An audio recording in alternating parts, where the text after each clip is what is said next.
Cümleten selamun aleyküm hanımlar. Diva Patik YouTube kanalıma hepiniz hoş geldiniz. Bugün birlikte iki şiş dikişsiz incili çok güzel bir patik yapacağız. Ben patiğimde mavi ve beyaz olmak üzere iki tane normal patiklik ip kullandım. İncilerimi de bu şekilde beyaz ipime taktım hanımlar video öncesinde. Daha önce birçok videomda böyle incileri ipe nasıl taktığımı anlatmıştım. Şimdi tekrar söyleyeyim. Bakın ben şu şekilde dal incilerden kullandım. İncimi ipime aktarabilmek için de şu incimdeki ince ipi şu patiğimin ipine düğümlüyorum. Sonra incilerimi aktarıyorum. Normal dökme inci kullananlar da iğne yardımı ile incilerini ipe takabilirler. Bir dal inci yetiyor hanımlar bir çift patik için. İplerimi şöyle kenara alıyorum. Hemen modelimi göstereceğim. İşte hanımlar, modelimiz bu şekilde. Böyle incili, şık, güzel, hoş bir patik oldu. Patiğimizin tabanı bu şekilde. Topuk kısmı hiçbir yerinde hanımlar dikişimiz yok. Bir patiğe toplamda 78 adet inci gidiyor. 2 patik için 156 adet inciye ihtiyacınız olacak. Bu patik benim elimin ölçülerine göre 37-38 numara ayaklar için uyumlu oldu. Hemen patiğimi kenara bırakıyorum. Şişlerim 3 numara. Patiğimize başlayalım hanımlar. Mavi ipim ile patiğime başlayacağım. Bu şekilde ipimin ucunda şöyle bir miktar ip bırakıyorum. 22 ilmek atacağım. 22 ilmek. Baştan sona haroşa örgü tekniği kullanacağız. Bu şekilde 4 oldu. 5, 6. 22 ilmek atıp gelelim. 22 ilmeğimi attım hanımlar. Hemen şu kenarına bir düğüm atacağım. Şöyle. Buradaki fazla ipimin ucunu da şöyle keseceğim artık. Şimdi geri dönüyoruz. Haroşa örgü demiştim. Ben örgümüzün hemen arka yüzünde düz örgü örerek haroşalarımı elde ediyorum. Kenar ilmeğini aldım. İlmeklerimi düz olarak yani haroşa olarak sıra sonuna kadar öreceğim. Baştan sona böyle düz örgü örerek patiğimi yapacağım.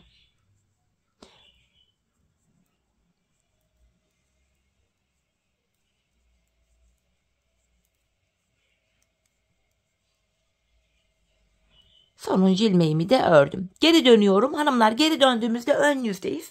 Ön yüzde olduğumuzu şöyle kabul ediyorum. Şu başlangıç ipimiz eğer ki sol taraftaysa ön yüzdeyiz demektir. Şimdi ön yüzde şöyle baktığımızda burada bir diş haroşamız var. Burada iki diş haroşamız olacak. Sonra modele başlayacağız. Şimdi ön yüzdeyiz. Kenar ilmeğini örmeden alıyorum. Hanımlar ilmekleri sıra sonuna kadar ön yüzde düz örelim. Ardından geri döneceğiz. Arka yüzde de yine düz olarak örelim gelelim. Ön yüzde buluşalım. Evet hanımlar ön yüzde ve arka yüzde ilmeklerimi düz ördüm. Bakın ön yüzde bir diş haroşamız daha oluştu. Yani toplam 2 diş haroşamız var.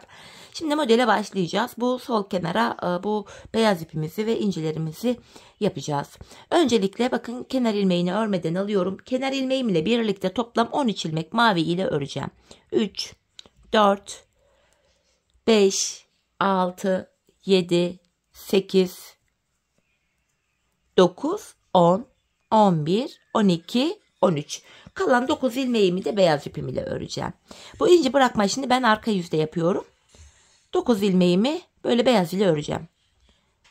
Şöyle hemen ilk beyazımı ördükten sonra beyazımın ucunu mavime şöyle düğümlüyorum. Patiğimiz sökülmesin diye. Bu şekilde 9 ilmeğimizi örüyorum. Şu ikinci ilmeğim. 3, 4, 5, 6, 7, 8, 9. 22 ilmeğim vardı. İlk 13'ünü mavi ile ördüm. Kalan 9'unu da beyazım ile ördüm. Bu modelimizde birinci sıraydı hanımlar. Her 7 sırada bir bu modeli tekrarlayacağız. Yani şu baklava diliminden oluşan modeller 7 sıradan oluşuyor. Modelimizin birinci sırasıydı. Geri dönüyoruz. Arka yüzde birinci sırayı tamamlayacağız. İncimizi de bırakacağız artık. Şöyle bir tane incimi de yaklaştıracağım. Şimdi kenar ilmeğimle birlikte toplam 6 ilmeğimi öreceğim. Bakın kenar ilmeğim 1, 2, 3, 4, 5, 6. 6 tane beyazı ördükten sonra bir tane inciyi şöyle ön yüzde bıraktım. Kalan 3 beyazımı yine beyaz ipimle örüyorum. Arka yüzde ilmekleri gördüğümüz renklerle öreceğiz. Bakın beyazımı arka yüzde bıraktım.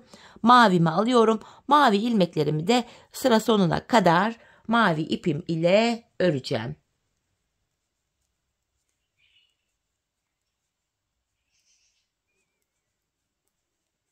Sonuncu ilmeği de ördüm. Tekrar ön yüzdeyiz. Şimdi modelde ikinci sıramızı yapacağız.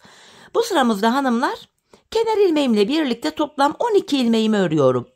4, 5, 6, 7, 8, 9, 10, 11, 12. Şöyle çaprazlamasına bakın, mavinin altından geçirerek beyazımı aldım, kenarlarda ip geçiş yerlerinde delik görüntü oluşmasın diye. Bu defa ilmeklerin kalan ilmeklerimi, yani 10 ilmeğim kaldı, beyaz ile örüyorum. Modelde birinci sıramızdı. Birinci arka yüzde de ilmek geri dönüyorum. Bu aşamada hanımlar arka yüzde kenar ilmeğimle birlikte 5 ilmek beyaz öreceğim. Kenar ilmeğim 1, 2, 3, 4, 5. Tekrar inci bırakacağız hanımlar. Hemen şuraya 2 tane inci yaklaştırıyorum. Şöyle. Buraya bir tane inci bıraktım. 2 ilmek örüyorum. Bir tane daha inci bıraktım. Kalan 3 ilmeğimi beyaz ile örüyorum. Bu şekilde bakın, incilerimizi bıraktık ön yüze.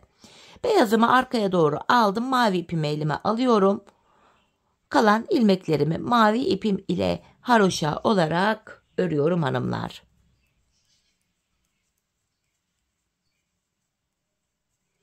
Geri dönüyorum. Tekrar ön yüzdeyiz. Bu defa hanımlar kenardan 11 ilmeğimizi mavi ipimiz ile öreceğiz. Şu kenar ilmeğini örmeden aldım. 2, 3, 4, 5, 6, 7, 8, 9, 10, 11. Tekrar şöyle çaprazlamasına mavinin altından geçirerek beyazımı alıyorum. Kalan 11 ilmeğimi beyaz ile örüyorum.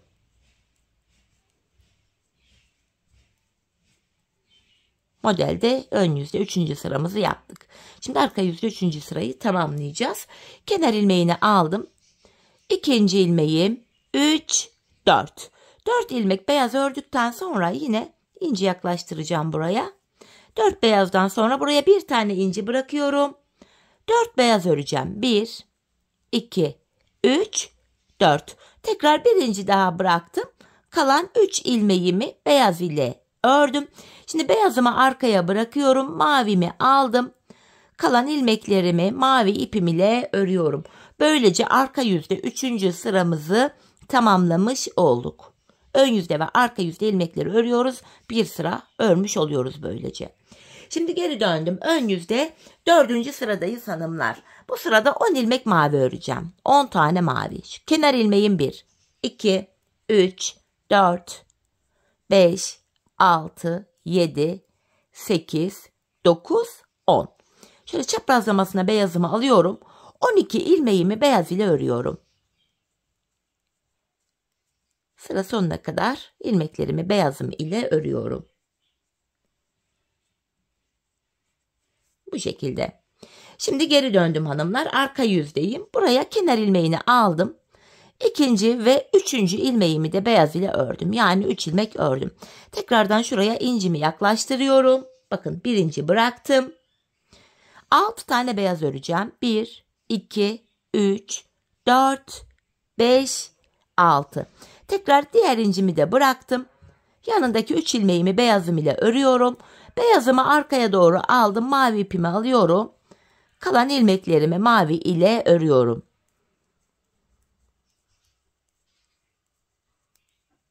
Sonuncu ilmeğimi de ördüm. Arka yüzde 4. sıramızı bitirmiş olduk hanımlar. Bakın, görüntümüz şöyle. Şöyle bir görüntü oluştu. Şimdi ön yüzde modelde 5. sıradayız. Bu sıramızda artık baklava dilimini açtık. Şimdi kapatmaya başlayacağız. 11 tane mavi öreceğim. Kenar ilmeğim 1, 2, 3, 4, 5, 6, 7, 8, 9, 10. Beyazı da yine mavi ile örüyorum. 11. Tekrar şöyle beyaz ipimi aldım. Kalan 11 ilmeğimi de beyaz ile örüyorum hanımlar. Bu şekilde sonuncu ilmeğimi de ördüm. Şimdi geri dönüyorum, arka yüzdeyim. Arka yüzde kenar ilmeğimle birlikte 4 tane beyaz öreceğim. Şu 2, 3, 4. Buraya incimi bırakıyorum. Şöyle 4 tane beyaz öreceğim. 1, 2, 3, 4. Bakın baklava dilimi böylece kapanacak. Tekrar buraya bir inci daha bırakıyorum. Kalan 3 ilmeğimi beyaz ile örüyorum. Şimdi beyaz ipimi arkada bıraktım. Mavi ipimi aldım. Kalan ilmeklerimi mavi ipim ile örüyorum hanımlar. Arka yüzde 5. sıramızı böylece tamamlamış olduk. Şimdi geri dönüyorum hanımlar. Ön yüzdeyim. 6. sıramızı yapacağız. Bu sıramızda 12 tane mavi örüyorum. Kenar ilmeğim 1, 2, 3, 4, 5, 6, 7, 8, 9, 10, 11, 12. Şimdi beyaz ipimi elime aldım. Kalan 10 ilmeğimi beyaz ipim ile örüyorum. İnci bırakma işlemini arka yüzde yapıyoruz çünkü. Bu şekilde. Şimdi geri döndüm, arka yüzdeyim. Arka yüzde 5 ilmek beyazımı öreceğim. Şu kenar ilmeğim 1, 2, 3, 4, 5. Bakın bir tane inci bırakıyorum. 2 ilmek ördüm. Bir inci daha bıraktım. 3 tane beyazımı beyaz ipim ile örüyorum. Beyaz ipimi arkada bıraktım. Mavi ipimi aldım. Kalan ilmeklerimi mavi ipim ile haroşa olarak örüyorum hanımlar. 6. sıramızı bu şekilde tamamlamış olduk.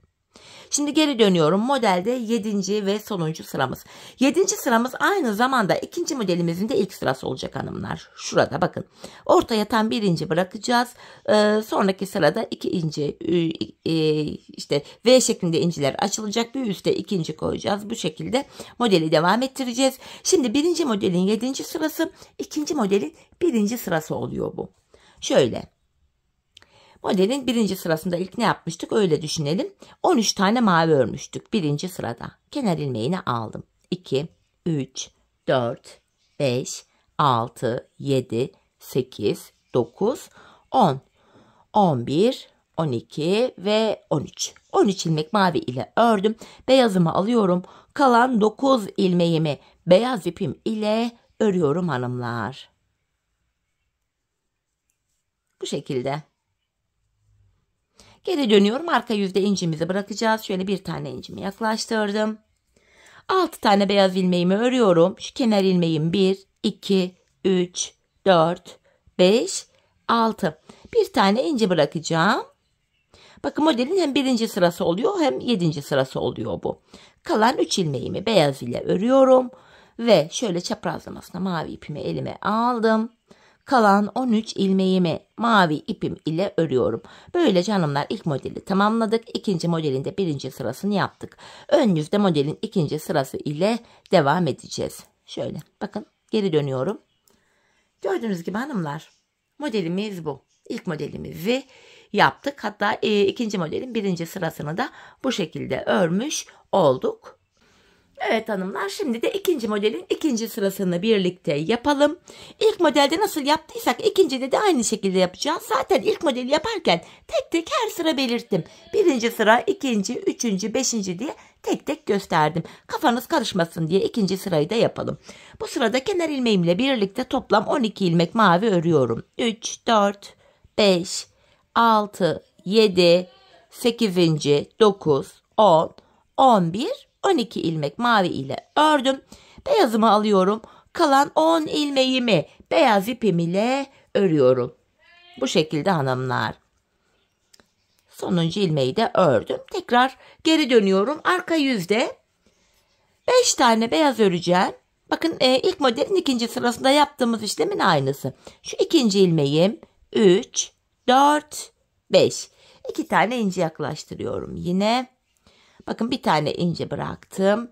Yine ve baklava dilimi şeklinde 2. desen açılıyor. 2 ilmekten sonra bir inci daha bıraktım. Kalan 3 ilmeğimi beyaz ile örüyorum. Şimdi beyazımı bıraktım. Mavi ipimi aldım. Kalan ilmeklerimi mavi ipim ile örüyorum. Bu şekilde 2. modelin 2. sırasını da tamamlamış olduk. Şimdi ön yüzde modelin 3. sırası yapılacak hanımlar. Bu sırada kafanız karışacak olursa ilk modelde zaten sıraları dediğim gibi belirttim. İlk modelin yapılışını takip ederek ikinci modeli de yapabilirsiniz. Zaten ben bu patiğimin şu kenarına bakın 1, 2, 3 tane model yaptım. İlkini birlikte yaptık, ikinciyi başlattık.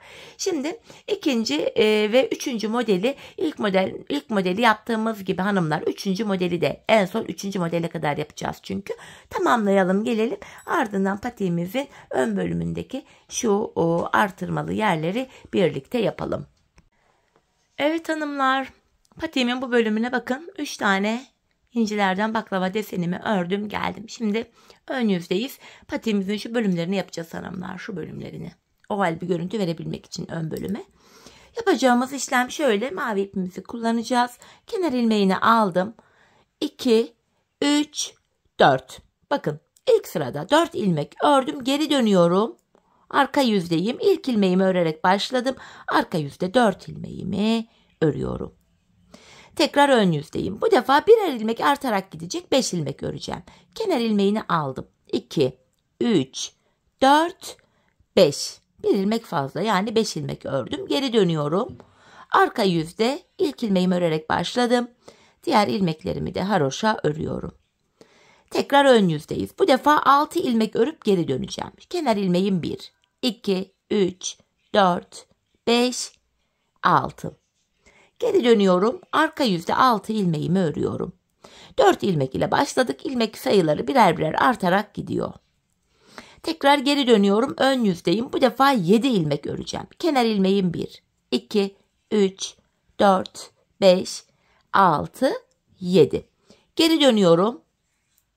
Arka yüzdeyim. Yine ilk ilmeğimi örerek başladım.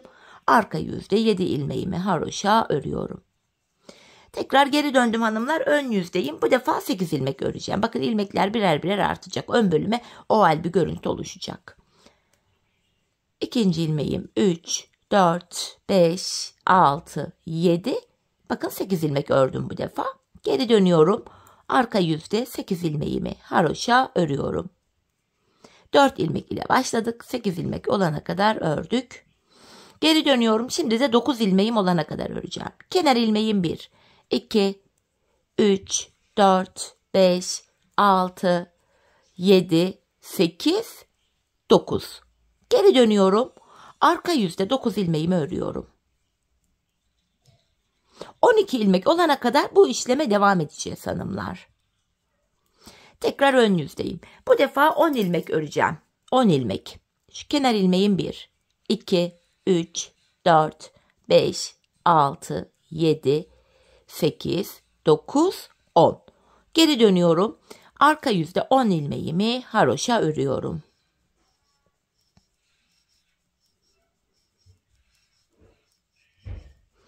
Tekrar geri döndüm. Ön yüzdeyim. Şimdi de hanımlar 11 ilmek öreceğiz. 11 ilmek.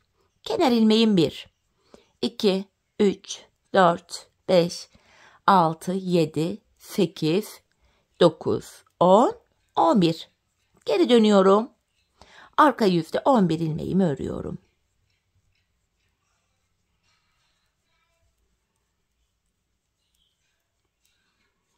Tekrar geri döndüm. Ön yüzdeyim. Bu defa 12 ilmek öreceğiz. Artık son sıramız. Kenar ilmeğim 1, 2, 3, 4, 5, 6, 7, 8, 9, 10, 11, 12.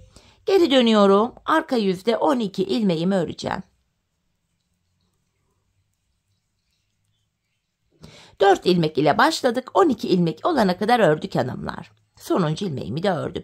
Şimdi geri dönüyorum. Yapacağımız işlem şu: ilmekleri birer birer artırarak gitmiştik. Şimdi de birer birer azaltarak gideceğiz. Yani en son 12 ilmek örmüştüm. Bir ilmek azalacak. 11 ilmek öreceğim hanımlar şimdi. 11 ilmek. Kenar ilmeğini aldım. 2, 3, 4, 5, 6, 7, 8, 9, 10, 11. Geri dönüyorum. Arka yüzde 11 ilmeğimi örüyorum. İlk başta birer birer artarak gitmişti. Şimdi birer birer azalarak gelecek. Sonuncu ilmeği de ördüm. Şimdi de 10 ilmek örüp geri döneceğim. Kenar ilmeğim 1, 2, 3, 4, 5, 6, 7, 8, 9, 10. Geri dönüyorum. Arka yüzde 10 ilmeğimi örüyorum.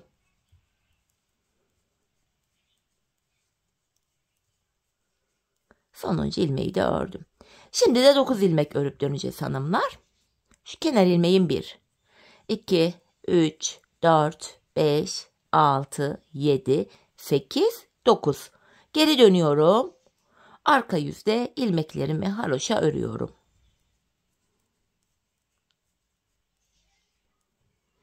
Tekrar ön yüzdeyiz. Bu defa 8 ilmek örüp geri döneceğim. Kenar ilmeğim 1, 2, 3, 4, 5, 6, 7, 8. Geri dönüyorum. İlk ilmeğimi örerek başladım. Diğer ilmeklerimi de haroşa örüyorum. Tekrar ön yüzdeyiz. Şimdi de 7 ilmek örüp geri döneceğim. 7 ilmek. Şu kenar ilmeğim 1, 2, 3, 4, 5, 6, 7. Geri dönüyorum. Arka yüzde 7 ilmeğimi haroşa örüyorum. Tekrar geri döndüm, ön yüzdeyim. Şimdi de 6 ilmek örüp geri döneceğim. Şu kenar ilmeğim 1, 2, 3, 4, 5, 6. Geri dönüyorum. Arka yüzde 6 ilmeğimi yine haroşa örüyorum.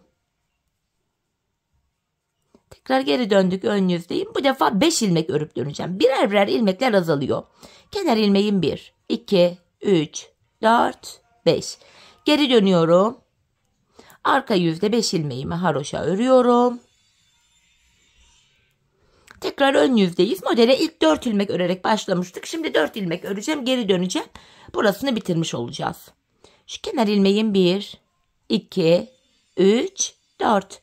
Geri dönüyorum. Şu an arka yüzdeyim.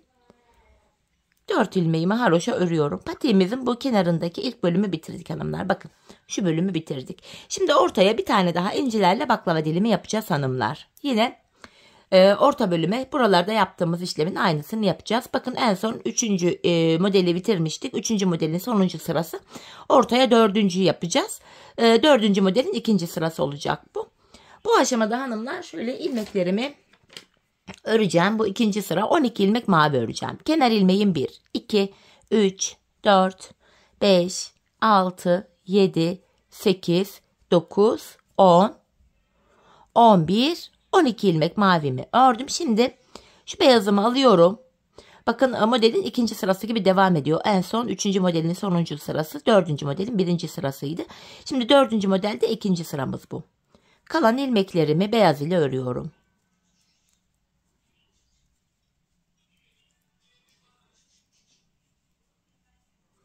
Şimdi geri döndüm hanımlar. Arka yüzdeyim. Yine incilerimizi buraya bırakacağız. Şöyle incilerimi yaklaştıracağım. Şöyle 2 tane inci yaklaştırıyorum. Kenar ilmeğini aldım. 5 ilmek öreceğim. 2, 3, 4 ve 5. İnci bırakıyorum. 2 ilmek ördüm. İnci bırakıyorum. 3 ilmeğimi haroşa örüyorum. Beyazımı arkada bıraktım. Mavimi aldım. Mavi ilmeklerimi mavi ile örüyorum. Normal hanımlar burada yaptığımız desenin aynısını yapıyoruz. Yani ilk 3 deseni nasıl yaptıysak bu orta bölüme de aynı şekilde yapıyoruz.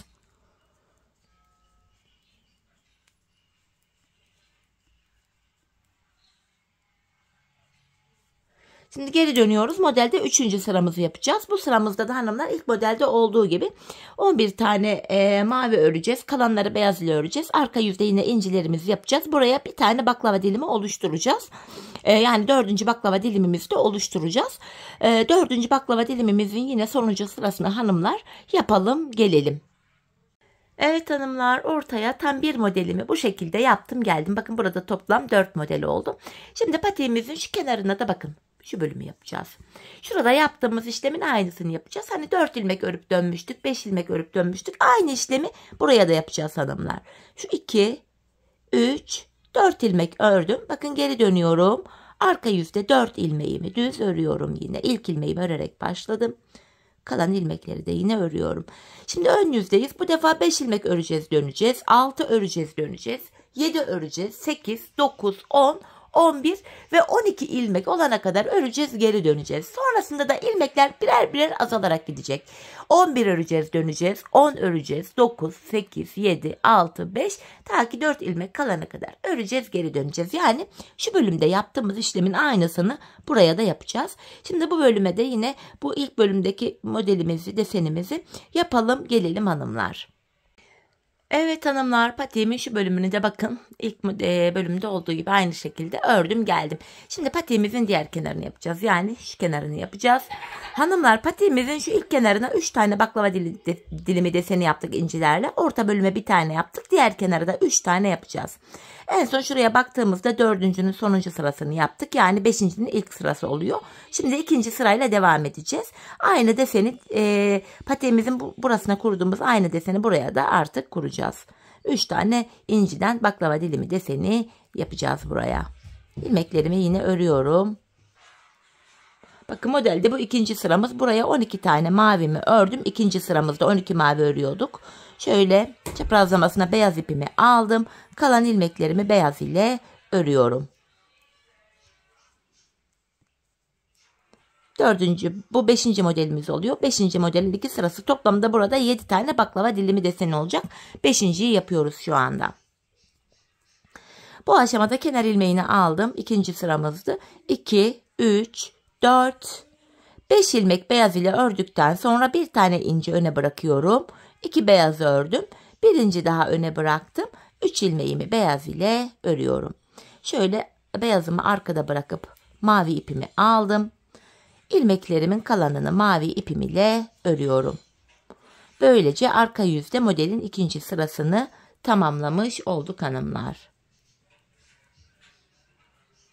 Şimdi geri döneceğiz. Modelde 3. sıramızı yapacağız. Bu sıramızda da 11 mavi örüyoruz.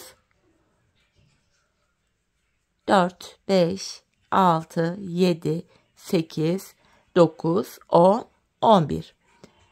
Şöyle çaprazlamasına beyaz ipimi aldım. Kalan ilmeklerimi beyaz ile örüyorum.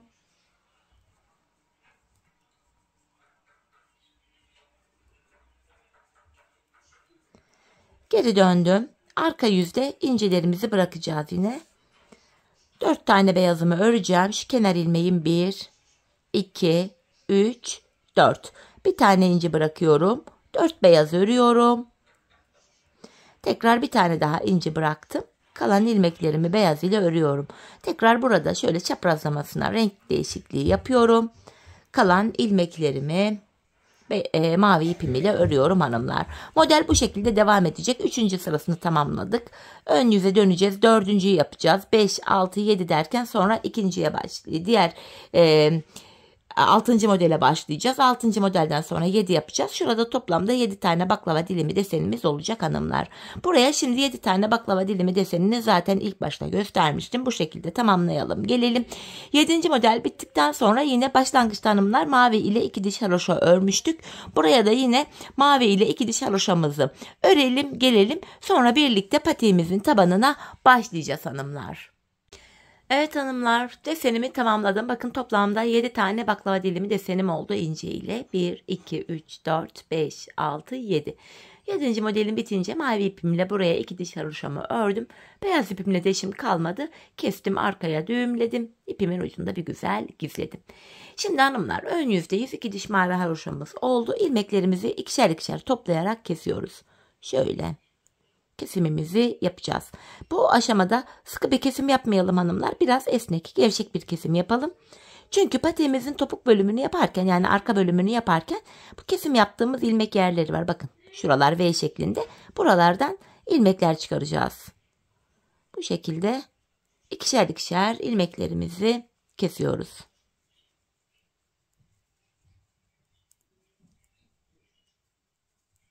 Dediğim gibi gevşek bir kesim yapıyorum. Arka bölümü rahat örebileyim diye, ilmekleri rahat çıkartabileyim diye. Son bir ilmeğim kaldı, onu da kestim. Kenarımız sık olsun diye şuraya da şöyle 2 tane zincir oluşturdum. İpimin ucunu kesiyorum. Evet hanımlar, patiğimizin bu üst bölümünü bitirdik. Şimdi taban bölümünü yapacağız. Şöyle taban bölümde bir tık uzun şiş kullanacağım. Dileyen bu bölümde misinalı şiş de kullanabilir. Ben misinalı şişlerle rahat öremediğim için böyle uzun şiş kullanacağım. Şimdi bu ön yüzden hanımlar şuradan başlayarak kenar ilmek yerlerine girerek ilmekler çıkaracağız. Şöyle hemen başlayalım. Bakın ilk kenar ilmek yerine ilmeğin iki kanadına birden girdim hanımlar şuraya. Buradan şöyle ilk ilmeğimi çıkararak başlıyorum. Kenar ilmek yerlerine ilmeğin iki kanadına birden girerek ilmek çıkarıyoruz. Hemen ikinci ilmekten sonra ipimin ucunu kendine şöyle düğümlüyorum. Patiğimiz sökülmesin diye şöyle düğüm attım. Sırasıyla bakın ilmekler çıkaracağım. Kenar ilmek yerine giriyorum. Şöyle ilmeğimi çıkarıyorum. Bu şekilde. Bakın 4 ilmeğimiz oldu. 5, 6, 7, 8, 9, 10. Bu şekilde ilmekler çıkaracağız. Diğer uca kadar bakın şu diğer kenara kadar ilmek çıkaracağız. Ben buradan diğer uca kadar toplamda 81 ilmek çıkarttım hanımlar. Diğer uca kadar ilmeklerimizi bu şekilde çıkaralım gelelim. Evet hanımlar bakın diğer uca kadar ilmeklerimi çıkarttım geldim 81 ilmeğimi. Şimdi geri dönüyorum arka yüzdeyim. Bu aşamada kenar ilmeğini örmeden alıyorum. İlmeklerimizi haroşa yani yine düz olarak öreceğiz. Bakın hepsini haroşa yani düz olarak örüyorum. Sıra sonuna kadar ilmeklerimizi örelim gelelim. Evet hanımlar sıra sonuna kadar ilmeklerimi ördüm geldim. Şimdi burundan başlayarak şu tabanımızı yapacağız. Burnumuzu önce 7 ilmek ile başlıyoruz. Bu tabanda 15 ilmek olana kadar yanlardan birer ilmek alıyoruz ve ardından 15 ilmekle kesimlerimizi yapıyoruz hanımlar. Öncelikle 81 ilmeğimiz vardı. 7 ilmek buruna ayırınca geriye 74 ilmek kalıyor. 74 ilmeği de iki yana eşit olarak paylaştırınca kenarlara 37'şer ilmek düşüyor. Öncelikle bu kenardan ilk 37 ilmeğimizi öreceğiz. Şöyle kenar ilmeğimle birlikte bakın kenar ilmeğim 1. 2, 3, 4, 5 bu şekilde 37 ilmeğimizi örelim gelelim. Evet hanımlar kenardan 37 ilmeğimi ördüm. Şimdi burnumuz için 7 ilmek daha öreceğim. 1, 2, 3, 4, 5, 6, 7. Saydığımızdan da bu kenarda da 37 ilmeğimiz kalıyor. Şimdi geri döndüm. 7 ilmek ördükten sonra geri döndüm. Bu aşamada ipimiz hep karşıda olacak ve ilk ilmeği örmeden alacağız. Bunun için ayırdığım 7 ilmeğimi tekrar örüyorum. Bakın ilk ilmeğimi aldım. 2, 3, 4, 5, 6, 7. Tekrar geri dönüyorum.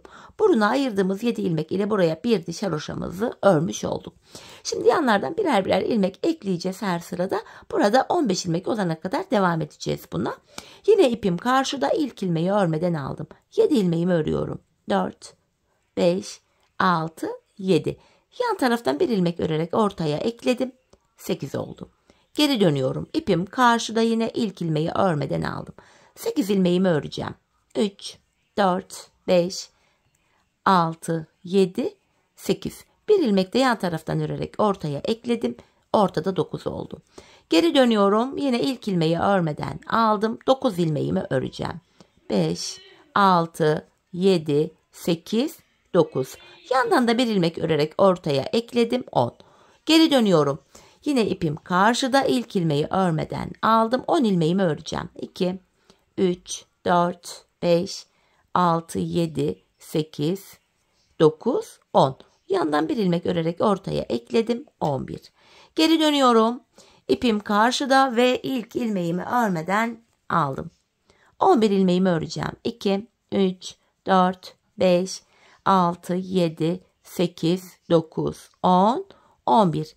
Yan taraftan bir ilmek örerek ortaya ekledim. 12. Geri dönüyorum. Yine ipim karşıda ilk ilmeği örmeden aldım. 12 ilmeğimi öreceğim. 4, 5, 6, 7, 8, 9, 10, 11, 12. Yan taraftan bir ilmek örerek yine ortaya ekledim. Ortadaki ilmek sayımız 13 oldu. Bakın burun kısmında burada oval bir görüntü de oluştu. Ayak anatomisine uygun oluyor bu şekilde. Tekrar ipim karşıda ilk ilmeği örmeden aldım. 13 ilmeğimi öreceğim öncelikle. 5, 6, 7, 8, 9, 10, 11, 12, 13. Yandan bir ilmek örerek ortaya ekledim. 14 oldu. Geri dönüyorum. İpim karşıda. İlk ilmeğimi örmeden aldım. 14 ilmeğimi öreceğim. 3, 4, 5, 6, 7, 8, 9, 10, 11, 12, 13, 14. Bir ilmek de yan taraftan örerek ekledim. 15. Artık taban bölümde hanımlar 15 ilmek oldu. Artık 15 ilmek ile kesimlerimize başlayacağız. Bu aşamada yapacağımız işlem şu. Tabanda 15 ilmeğimiz var. 14'ünü öreceğiz. 15. de kesimimizi yapacağız. İlk ilmeğimi örmeden aldım. 2, 3, 4, 5, 6, 7, 8, 9, 10, 11, 12, 13, 14. 15. ilmekte yandan da bir ilmek alıyorum. İkisini keserek örüyorum. İlk kesimi yaptık. Şimdi geri dönüyorum. Yine ipim karşıda, ilk ilmeği örmeden aldım. 14 ilmeğimi öreceğim. 2, 3, 4, 5, 6, 7, 8, 9, 10, 11, 12, 13, 14. 15. ilmeği örerken yanındaki ilmeği de alıyorum. İkisini birlikte keserek örüyorum. Şimdi tekrar geri döndük kesimden sonra. Bu aşamada her sefer ilmekleri saymaya gerek yok. Bakın taban ile kenar arasında zaten şurada ayrık bir görüntü var. Bu tabanda son bir ilmek kalana kadar öreceğiz. Sonuncu ilmekte kesimi yapacağız. Bakın saymadan gidiyorum. İlk ilmeği aldım. Bu tabanda son bir ilmeğim kalana kadar ilmeklerimi düz örüyorum. Bakın son bir kaldı. Bunu örerken yandan da bir ilmek alıyorum. İkisini keserek örüyorum. Tekrar geri döndüm. Bakın yine taban ile yan arasında şöyle ayrık bir görüntümüz var. Tekrar ilk ilmeği örmeden aldım. Tabanımda son bir ilmeğim kalana kadar öreceğim. Sonuncu ilmeğimde kesimimi yapacağım. Bakın son bir ilmek kaldı. Bunu örerken yandan da bir ilmek alıyorum. İkisini keserek örüyorum. 15 ilmekle taban kesimimiz böyle yapılacak hanımlar. Biz bu kesme işlemine sağ ve sol taraftaki ilmekler bitene kadar devam edeceğiz. Ve kesim sonunda şişimizde sadece tabanda kullandığımız 15 ilmeğimiz kalacak. Şimdi hep birlikte patiğimizin tabanını tamamlayalım gelelim. Evet hanımlar, patiğimin tabanını ördüm geldim. Şişimde sadece tabanda kullandığım 15 ilmeğim kaldı. Şimdi patiğimizin şu arka bölümünü öreceğiz 15 ilmek ile şu bölümü. Şimdi yapacağımız işlem şu. Yine ipimiz karşıda olacak ve ilk ilmeği örmeden alıyoruz. Haroşaya devam edeceğim. Son 2 ilmeğim kalana kadar ilmeklerimi örüyorum. 15 ilmeğim vardı. 13 ilmeğimi örüyorum yani. Bakın son 2 ilmeği kestim. 14 ilmek kaldı. Bu aşamada bakın şurada kenar ilmek yerleri var V şeklinde. Şu ilk kenar ilmek yerine ilmeğin iki kanadına birden girerek şuradan ilmek çıkarıyorum. Tekrar 15 ilmeğim oldu hanımlar. Bu şekilde hem patiğimizin arkasını örmüş oluyoruz hem de arka bölümü kenarlara eklemiş oluyoruz. Ardından geri döndüm. İpim karşıda, ilk ilmeği örmeden aldım. Tekrar son 2 ilmeğim kalana kadar öreceğim.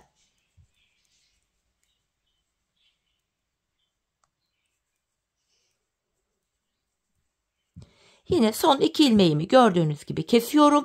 Bu sağ kenarda ilmek çıkartırken dönüyorum, ön yüzde çıkarıyorum. Öyle daha çok kolayıma gidiyor.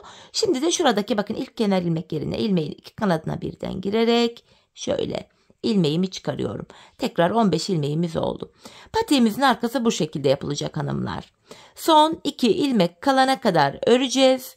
Son 2 ilmeğimizi keseceğiz ve sıradaki kenar ilmek yerinden ilmek çıkaracağız. Bakın yine son 2 ilmeğimi kesiyorum ve sıradaki şu kenar ilmek yerine girerek ilmeğimi çıkarttım. Şimdi geri dönüyorum. Yine ipim karşıda, ilk ilmeğimi örmeden aldım. Tekrar son 2 ilmeğim kalana kadar öreceğim.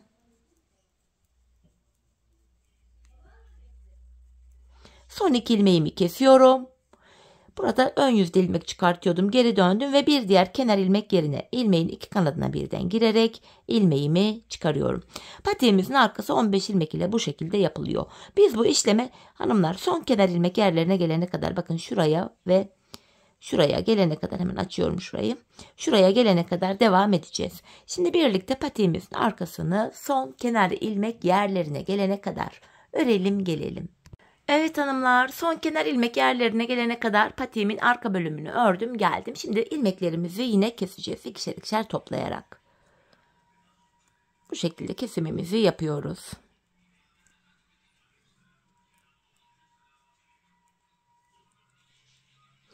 kesim yaparken şu ipi de gizleyerek götüreyim. Sonradan gizlemekle uğraşmayalım. Şöyle ipimin üzerinden atlatarak diğer ipin ucunu da gizliyorum böylece. Şöyle ilmeklerin tamamını keseceğiz.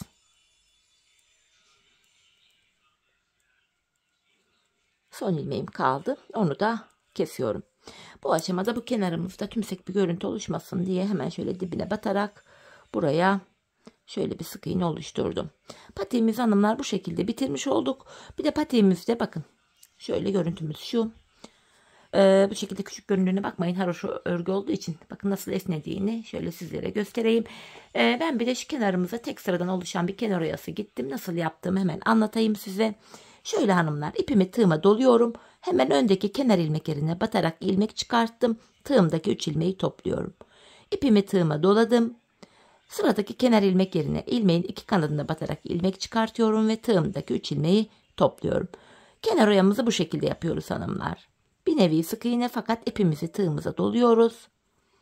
O şekilde tığımızdaki 3 ilmeği birden topluyoruz. Kenar oyamız böyle yapılacak. Bu şekilde patiğimizin çevresini dolanacağız hanımlar. Ta ki ilk başladığımız yere kadar, yani şuraya kadar kenar oyamızı yapacağız. Şimdi kenar oyamızı tamamlayalım gelelim. Evet hanımlar, ilk başladığım yere kadar kenar oyamı yaptım geldim. En son şuraya bir zincir çekip ipimi kesiyorum. Hemen bu iplerin ucunu gizleyelim şuradan. Bakın ilmek aralarına şöyle girerek iplerimizin ucunu gizliyoruz. Şöyle. Bu şekilde patiğimizin içi dışı tertemiz görünüyor. İp gizleme işlemine dikkat edelim hanımlar.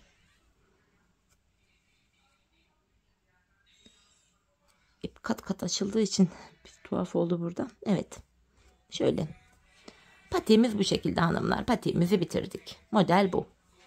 Hemen patiğimi makineye giydireceğim. Bir de patiğimizi ayağımızla görelim. Ayaktaki duruşuna bakalım. Çok güzel, şık bir patik oldu. Çeyiz içinde gayet uygun, güzel. Ben çok beğenerek yaptım. Çok severek yaptım. Umarım sizler de benimle birlikte patiğinizi beğenerek, severek yaparsınız hanımlar. İşte patiğimizin ayaktaki duruşu da bu şekilde çok güzel, zarif bir model oldu. Topuk kısmı patiğimizin, tabanı, kenarı, önden duruşu bu şekilde. Model bu. Evet hanımlar, yine birlikte güzel bir modelin daha sonuna geldik. Umarım sizlere faydalı, hoş bir video olmuştur. Yeni modellerde, yeni videolarda buluşmak dileğiyle. Şimdilik hoşça kalın, sağlıcakla kalın.